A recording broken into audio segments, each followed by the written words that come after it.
Joining me right now from the Menzies Research Centre is none other than the wonderful Freya Leach, part of No Sooks, No Lefties. We're so glad you're here. And he's in God's country tonight.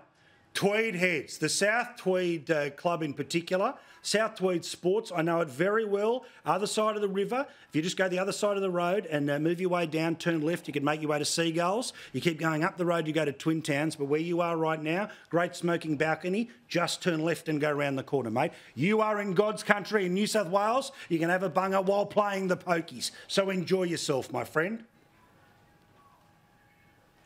Yeah, Paul, we've had a great time here tonight, Barnaby and I. We've had a little version of our own My Town. Sorry to swipe your trademark there, but we had a couple hundred people turn up here and had a great conversation. It would have been much better viewing than Q&A, I'm sure, on Monday night. Is it still on? All right, of course, sorry, Matt Canavan, of course, joining us there from South Tweed. I apologise, I was too excited about my local knowledge. So let's talk about this news poll and start to break it down, because it was fascinating to see. We know cost of living, number one issue, but what is the biggest component of cost of living? Now, it's housing, all right? It's rents. I've shown you there the median rates and how they have gone up by bigger than national average, almost 20% in places like Perth. We've shown you about the long lines of queues for rental properties because they bring in more than 1 million people on top of everyone who was looking for a rental property a couple of years ago. And, of course, the national average monthly repayment, which used to be $2,000 and a bit, is now $4,000 and a bit. Now, Freya, none of this is a surprise to you, but it really is quite interesting to see that while the Prime Minister, and we'll get onto it in a second, wants to talk about supermarkets and groceries, when we're talking about cost of living, 12 interest rate rises has a consequence. And guess what?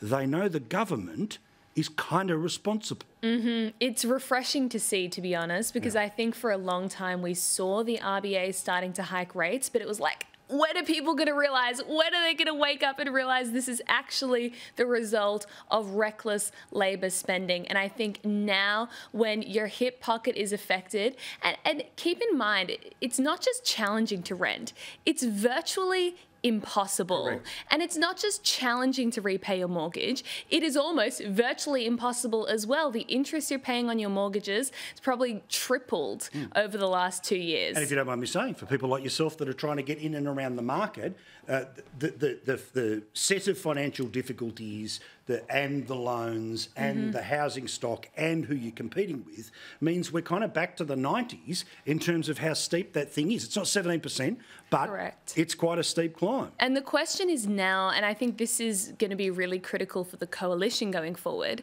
is those people that have abandoned Labor, where are they going? They're up for grabs. Good. And so this is the challenge. I think we're seeing Labor's primary vote decline to the same level it was at the 2022 federal election, but those votes aren't necessarily going to the coalition yet. Correct. They're going to the Greens and the Independents. So I think a matter of absolute priority for Matt and the coalition team up there is to come up with a housing policy ASAP. So, Matt, I'm not going to push you for what it is or what your idea is, because I'm not interested in giving the free kick to, the Guardian to say, oh, freewheeling and now it's being denied. I don't care, right?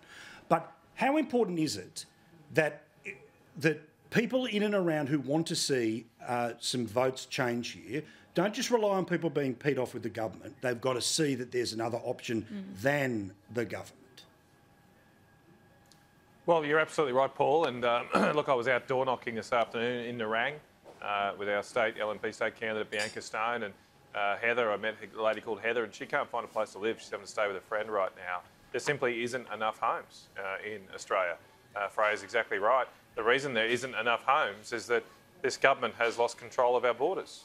They came into office with the job of opening up after COVID. They just opened the floodgates, and we've now had 2 million people turn up in 2 years in gross terms, 1 million people in net terms.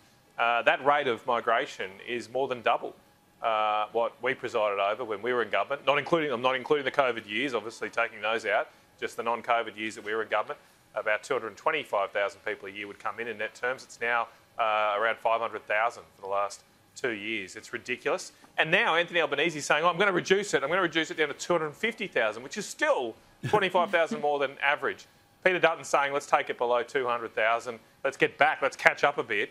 Let's make sure that our people aren't living in tents before we take in record numbers of people, still above average numbers of people like this Albanese government wants to do. We've And got to look after Australians first. And let's also start to front load no foreign buyers for a couple of years. This is again just for those that are in and around that market, thinking about it for their kids, etc. The no foreign buyers stuff, which of course is racist and horrible and all of that business, according to lefty law and the rest of them. It's good. I love you just mentioned Nerang again. Favourite indoor go-karting circuit in Australia's there. Slideways. Go to Spencer Road, I think it is. Yeah, Spencer Road. Go and check it out. I haven't done that one. Pay for the licence. A lot of time in Nerang. Mate, you go up, you go under, you go round. It is. I'm going to spend some time with you on the Gold Coast one time, Paul. We'll have a blast. Tell you, watch out, Tom Tate. If I ever turn up, I'm running and I will be the mayor. All right? There's no question, all right? They'll call me a blow-in, but in my heart, it never leaves. No, mate, this is your spiritual home. Your spiritual home is here. Bloody oath, could somebody tell my missus? Somebody tell my missus. All right. Otherwise, divorce straight away. Anyway, now, joke, darling. Now, let's talk here about the supermarkets, because, Freya, I think the government got a little bit of a rhetorical win here, because we saw it today. The Prime Minister basically trying to pretend, supermarkets and groceries is the reason why interest rates are so high. Garbage. I've already listed the basket of goods that actually go in to all of that. And last time I checked, Coles and Woolies not involved in housing, not involved in transport, not involved in insurance, let alone, of course, tobacco, which the government is involved in, and they keep putting up the taxes. But whatever, all right? But the question here is that if you're able to have an allegation of a certain bad behaviour in and around pricing, then the evil moustache is able to be shoved straight onto them, and Labor will do that as what they think is the chief example of cost of living. But that poll showed us that that's only true for a quarter of people who say cost of living is the number one issue. Labor will find absolutely anyone and anything to blame other than themselves. Right. 2 weeks ago, it was the RBA. It was all the RBA's fault, the cost of living, the interest rates, all the RBA's problem. Now they've managed to find another scapegoat, the supermarkets. Now, don't get me wrong, some of the discounting stuff they're doing looks pretty dodgy, and it's not fair. They should be brought to justice. But come on, it is just searching for scapegoats. I mean, but it gets even more ridiculous than that. The New South Wales Treasurer, Daniel Mookie, has also tried to blame Donald Trump's re-election on the state of the New South Wales economy. Yes. It's honestly, it's like, okay, let's just find some imaginary issue, and that is going to be the thing. Anything to distract Australia from the fact that they're spending an extra $315 billion. The cost of rocket fuel in the play school clock. That's the reason. That's the reason it's going up. All right. Now, again, Matt, I remember we had a conversation, not after the last budget, but actually one of the first that Chalmers put in place. And there were all of these extra little sort of road issues in and around transport, extra taxes that were going to be placed on primary producers to have to pay for the inspection of things.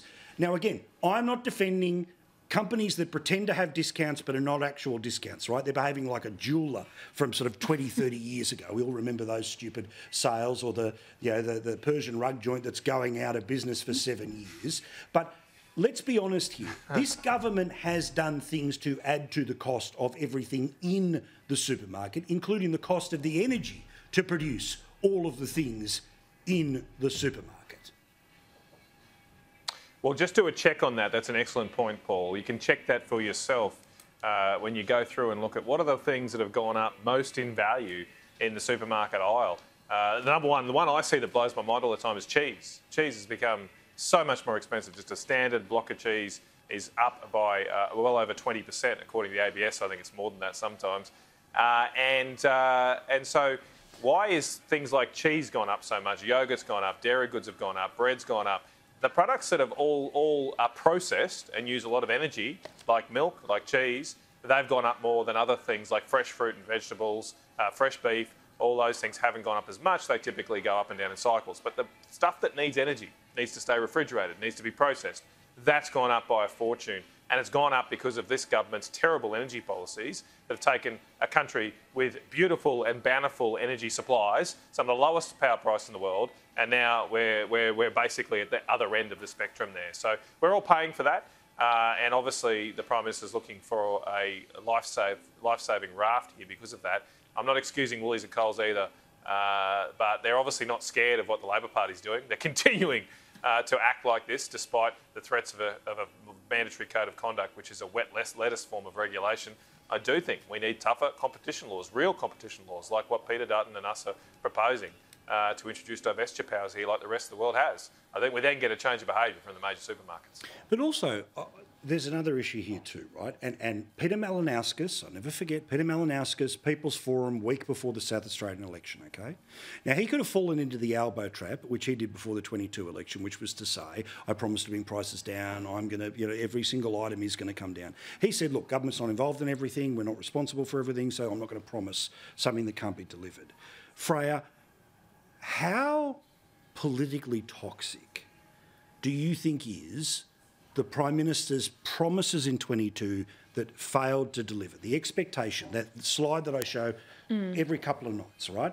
Cost of living will be better under a Labor government, but on every single indices, and I'm just looking at what Matt was talking about before, as always, he's 100% right on alcoholic, non-alcoholic beverages, bed, cereal, meat, dairy, fruit, and you name it, it's all correct, right? About up, let alone everything else we've talked about.